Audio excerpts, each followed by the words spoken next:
Hello everyone, আজ তোমাদের সামনে নিয়ে চলে এসেছি হাঁসের মাংস রেসিপি। আসলে আমাদের বাড়িতে পুজো হয়েছিল, মনসা পুজো, তো সেই পুজোতেই হাঁস আঁচড় দেওয়া হয়েছিল। তো সেই মাংস রেসিপি বা মাংসটা কিভাবে রান্না করছি সেটাই তোমাদের সাথে শেয়ার করব। প্রথমে তেলের ওপর 5 ফোড়ন দিয়ে দিয়েছিলাম, তারপরে দিয়ে দিলাম কেটে রাখা কাঁচা পেঁয়াজ। এবার কাঁচা পেঁয়াজটা ভালোভাবে ভেজে নেব হালকা লাল লাল করে। যতক্ষণ না ভাজা হচ্ছে ততক্ষণ নাড়তেই থাকবো। আর তোমাদের কার কার বাড়িতে এইভাবে মনসা পুজো হয় বা পঞ্চমীর পুজো হয় আমাকে কিন্তু কমেন্ট করে অবশ্যই জানাবে। তো পেঁয়াজটা দেখো হালকা লাল লাল করে বা পোড়া পোড়া করে ভাজা হয়ে গেছে।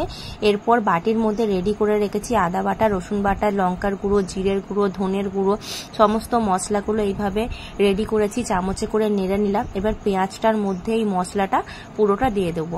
আমরা বাড়িতে এরকম ভাবেই রান্না করি, সব মশলাগুলো একবারে দিয়ে নেড়ে চেড়ে নিয়ে তারপরে কড়াইয়ের মধ্যে দিই। তোমরা কারা কারা এরকম ভাবে রান্না করো আমাকে কিন্তু জানাবে। তো তারপরে বাটির ধোয়া জলটাও পেঁয়াজের মধ্যে দিয়ে দিলাম। এবার পেঁয়াজে মশলাটা ভালোভাবে লাল লাল করে কষে নেব। তো ফুটিয়ে নেব মশলাটা ভালো করে, যতক্ষণ না জলটা মরছে বা মশলাটা যতক্ষণ না লাল লাল ভাবে হচ্ছে ততক্ষণ নেড়ে চেড়ে মশলাটা এরকম ভাবে ফুটিয়ে নেব। তো ফুটানো হয়ে গেলে বা জলটা যখনই মরে যাবে তারপরে নেক্সট স্টেপে আমরা যাব। আচ্ছা, তোমরা কারা কারা হাঁসের মাংস খেতে ভালোবাসো বা হাঁসের মাংস খেতে ভালো লাগে আমাকে কিন্তু জানাবে। আমার তো হাঁসের মাংস খেতে মোটামুটি লাগে, সেরকম ভালো লাগে না, কিন্তু আমার চিকেনটাই বেশি ফেভারিট। তো মশলাটা দেখো জলটা পুরোপুরি মরে গেছে, মশলাটা ভালোভাবে নেড়ে চেড়ে নিলাম। এরপরে হাঁসের মাংস যেগুলো কাটা ছিল সেটা ওপর থেকে দিয়ে দিলাম। এবার দিয়ে দেওয়ার পর মাংসটা কি করব, মশলার সাথে ভালোভাবে নেড়ে চেড়ে নেব। মাংসটা অর্ধেক রান্না করেছিল মা, অর্ধেকটা রেখে দিয়েছিল, যেহেতু বাড়িতে কেউ ছিল না, আমরা কিছু জন ছিলাম, তাই অল্প জনের জন্য অল্প করে মাংসটা রান্না করা হয়েছিল নেক্সট দিন আর পুরোটা করার জন্য। তো মাংসটা নেড়ে নেওয়ার পর ওপর থেকে দিয়ে দিচ্ছি নুন পরিমাণ মতো।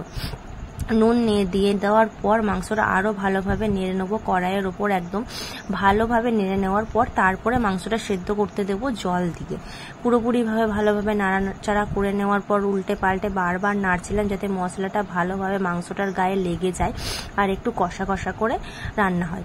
এরপর জল দিয়ে দিলাম পরিমাণ মতো, যেহেতু মাংসটা একটু গ্রেভি গ্রেভি টাইপের করবো, একটু মশলা মশলা থাকতে হবে, তাই পরিমাণ মতো জল দেওয়ার পর গ্যাসটা কমিয়ে দিলাম। এবার মাংসটা জলের ওপর ভালোভাবে নেড়ে চেড়ে নিচ্ছি। জলের ওপর নাড়াচাড়া করে নেওয়ার পর এটা ঢাকা দিয়ে কিছুক্ষণের জন্য সেদ্ধ করতে দেবো।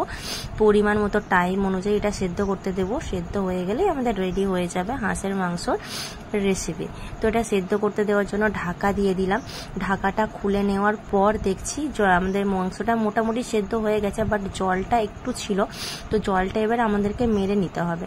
তো মাংসটা ভালোভাবে নেড়ে নিচ্ছি, দেখছি জলটা অনেকটা আছে, তাই গ্যাসটা বাড়িয়ে দিয়ে মাংসটা কি করছি, ঝোলটা ভালো মতো করে ফুটিয়ে নিচ্ছি। অ্যাকচুয়ালি এটা ঝোল করবো না, গ্রেভি করবো, ঝোল বলে ফেললাম। তো মশলা যে জলটা ছিল সেই জলটা পুরোটা মেরে নিচ্ছি, পুরোটা নয় হালকা মেরে নেবো, হালকা যেন ঝোল ঝোল থাকে, হালকা গ্রেভি গ্রেভি যেন থাকে।